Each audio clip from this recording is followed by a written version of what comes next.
Coming up, Democrats too fixated on hating Trump, examples of Democrats' egregious waste, fraud and abuse, Ted Cruz on Trump and Zelensky, and how Trump has remade the Republican Party.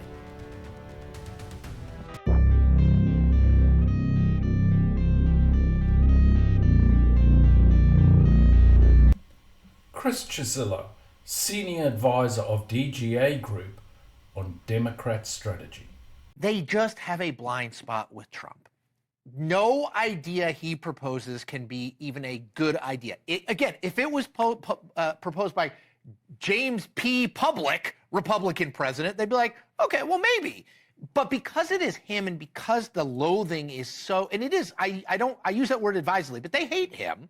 Right. Every idea is a bad idea, and I just think it leads to some poor strategic conclusions if your goal is, as Democrats' goal should be, getting some power back. Because they're out of power at every single level at the state and federal government. Democrats loathe Trump so much that is all that they can focus on. There is no positive strategy. It is basically the same as the strategy that they followed during the election campaign. The strategy is basically Trump bad.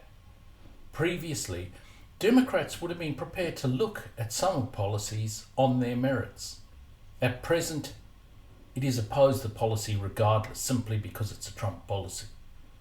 This strategy will keep them out of power for a long time. Chris Cuomo agrees. They're still in campaign mode. Sounds right. It seems like anything that Trump or Musk does, they have to condemn, and they have to condemn it on the basis of the people personally. Trump is a Nazi. Musk has apartheid roots. And to me, it just proves they haven't learned their lesson yet, that they should be in the better idea business. And they do seem like they're defending the status quo. They're just defending the establishment. Cuomo sees the Democrats as defending the establishment. Clearly, this is not a winning strategy. The majority of Americans hate the establishment, and this is why they're so happy with Trump doing what he is doing, particularly with regards to Doge. Democrats trying the Trump is a fascist and Musk is a billionaire and is actually the president is not working. If you enjoy this content, please like, share and subscribe. Democrat David Carlucci makes the point. The Democratic Party has conflicting opinions and ideas, but I think it's very simple. The Republicans begged for the keys to the car, and now when they crash it, they won't have Joe Biden or the Democrats to blame. It will be their responsibility. What we'll see. You're not rooting for America not to win, are you? You're not rooting against the country, because that's what it sounds like. No, absolutely not. But the best jab. Well, you want the leader that the majority just elected to fail. No, absolutely not. I hope the president does well. But he's only done announcements. There hasn't been any actual results. Go to the border. Look at what the president's already done there. It's dwindled to a trickle, which means illegals can't get in. And how has that impacted my pocketbook? Carlucci absolutely makes the point that was previously made. Republicans bad, and he clearly doesn't want Trump to do well. He has a ludicrous argument that there have been no results. We've seen results in Gaza with the hostages, we've seen it with Doge, and we have seen it on the border on many fronts. If there were no results, the Democrats would not madly be flailing away. On the border issue, the response to slowing down illegal aliens to a trickle shows he has no clue. So it's just an attack on Trump. A clue for Carlucci. If you have less illegals, you have less people on the welfare system, you have less people taking jobs and housing, you have less expense with ICE and border forces having to madly follow up these illegals, you don't have the expense of deportation, and you don't have the costs associated with a whole lot of legal action. This is all real money, but the Democrats don't get it. Then we have Republican Tiffany Smiley demonstrating the huge gulf in approaches between the Republicans and the Democrats. I'm sorry, but this just proves our point to what is happening in our country. And you're proving the Democrat point that they're flailing and they clearly have an identity crisis, to where Chuck Schumer's only reaction is to cry and scream how awful Donald Trump is, to say that President Trump is a threat to democracy, that President Trump is causing a constitutional crisis. You know, this is just further proof that Chuck Schumer and the Democrats didn't learn anything since November. They whine and scream about every single thing that President Trump is doing. And quite frankly, I think at the bottom of it, they simply cannot keep up with how hard Donald Trump is working every single day and delivering results for the American people. The American people, David, have made it crystal clear. Listen, the American people have made it crystal clear. The majority of voters support President Trump, his tax cuts, him limiting the budget, and his America First policies. He's delivering results for the American people every single day. And not only that, his policies paint a picture of hope for the American people, that their future will be better in this country. Yes, we have the old lines of constitutional crisis and threat to democracy, again and again and again, as if that did not lose the Democrats the election. American people like what they see, as you will see a little bit later in this video. Americans now have hope, which is what the Republicans are presenting, whereas the joyful Democrats are, woe is America and woe is us. Where did that joy go? Commerce Secretary Howard Lutnick on how to get things under control. Are you going to give any of this back to the American people? We keep hearing about these Doge dividends. Well, think about it. Donald Trump announces the External Revenue Service, and his goal is very simple. His goal is to abolish the Internal Revenue Service and let all the outsiders pay. I mean, this is someone who is focused on America. Let's drive down our waste, fraud, and abuse. I'll give you an example. Cruise ships. You ever see a cruise ship with an American flag on the back? They have flags of like Liberia or Panama. None of them pay taxes. None of them pay taxes. Every super tanker, none pays taxes. Alcohol, all foreign alcohol, no taxes. This is going to end under Donald Trump, and those taxes are going to be paid, and Americans' tax rates are going to come down. That's what Donald Trump wants to do. Balance our budget and cut our taxes. I mean, imagine a Democratic senator going against that. What planet are these people? Where the Democrats are all negative, we have solution from the Trump administration coming from all angles. Apart from lowering tax and reducing or removing the IRS, things like flags of convenience on shipping will be vastly curtailed, as will all sorts of ways some of these companies are effectively getting around having to pay tax. And then we have Lee Zeldin, EPA Administrator, on waste, fraud and abuse, and frankly, outright corruption. Is the most egregious, you've talked about the $20 billion so far, but what is the most egregious thing that you have found so far in the EPA that was left behind by the Biden administration?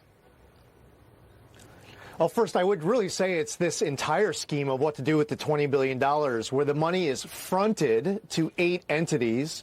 By the way, Free Beacon just came out with a story about an hour ago where $2 billion went to Stacey Abrams' group, even though that group only received $100 in 2023. Yeah. Zeldin talks about the shocking case of Stacey Abrams, former Democrat gubernatorial candidate, getting $2 billion for what would have to be considered a front for money laundering, given that her organization had only received $100 in 2023. This is absolutely disgusting. A funneling of money straight from the taxpayer to Democrat hangers-on and effectively slush funds. This amount of money is $60 for every man, woman and child in America, going straight into Abrams' pocket effectively. Zeldin talks about how the EPA focus has changed.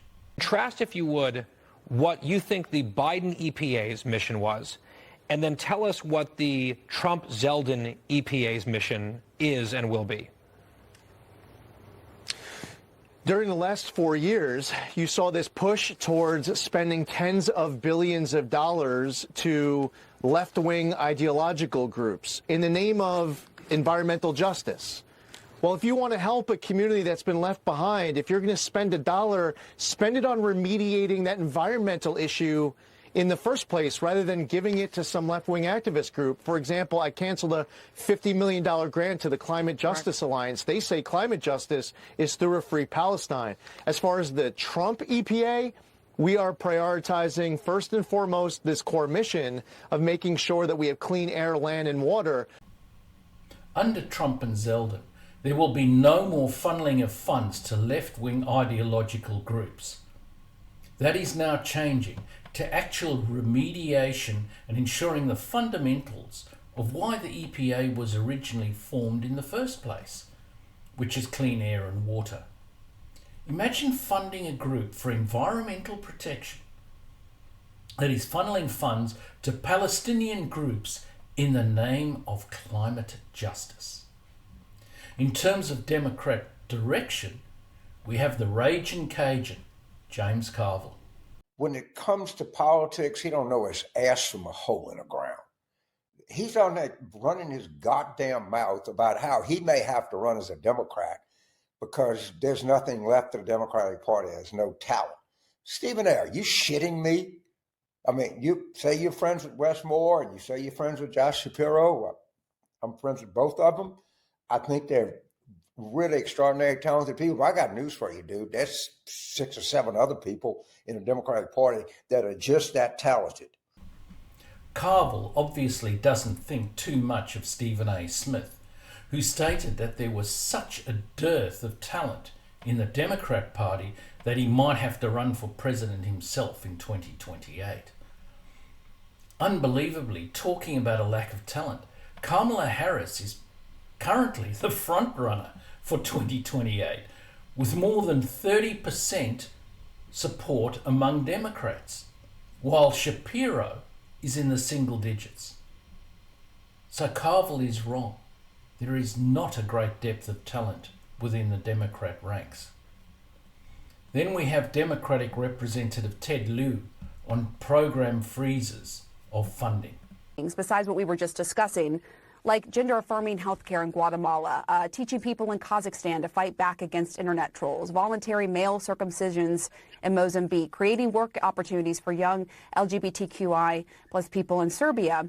Are these things that you think taxpayer money from the U.S. taxpayer money should be spent on? And how do you think taxpayers knew their money was going to these causes?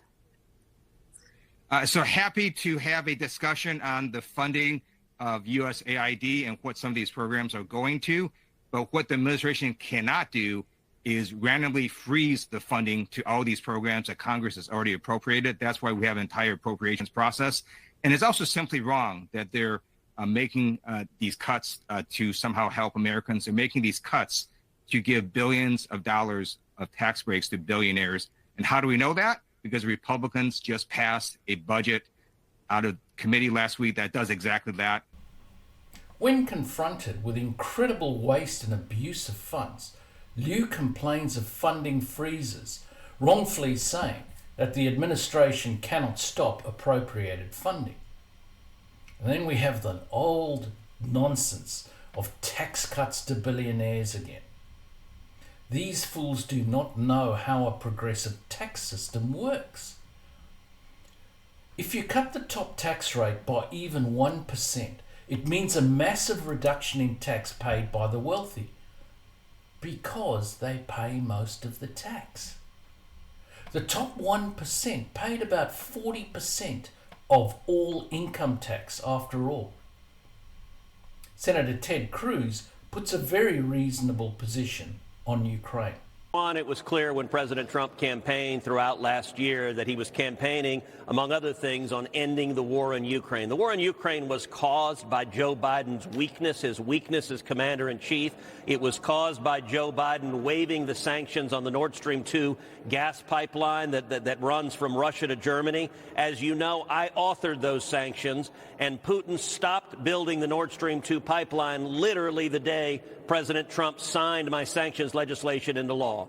So Biden caused the war, but Trump campaigned saying he was going to end the war. And I've been very clear, we will see this war end, and I think it will end in the first half of this year. I think the president is trying to negotiate that resolution. My hope is it is a resolution where the war ends and it is a clear and indisputable loss for Putin and loss for Russia. That's the outcome I want to see. I think that's the outcome that's good for America. I will say this.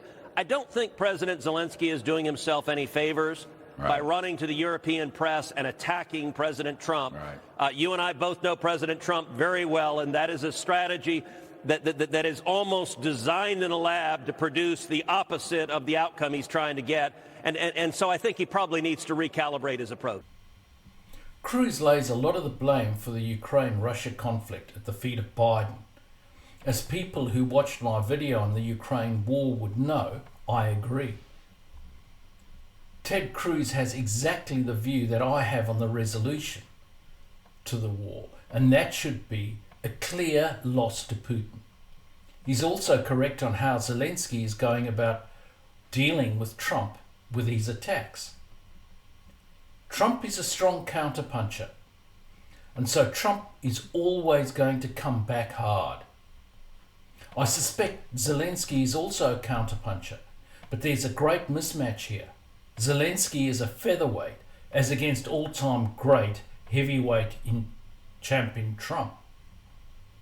Then we see how the Republicans are doing with CNN analyst Harry Enton.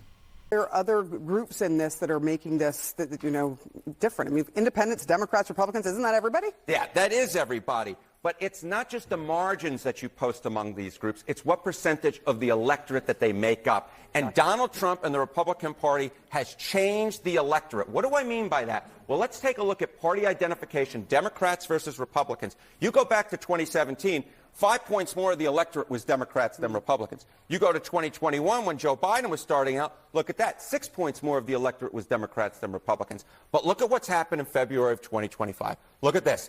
Republicans, there are more Republicans in the electorate than there are Democrats. Republican +2. So Donald Trump and the Republicans have remade the electorate. They've turned some people over from being Democrats or independents to become Republicans. New folks have entered the electorate who are more Republican leaning. And so when you combine that with the fact that Republicans are really, really behind Donald Trump, all of a sudden you get a winning recipe whereby you break the normal rules of politics and give Donald Trump that positive net approval rating when he had pretty much a consistently negative one in term number one.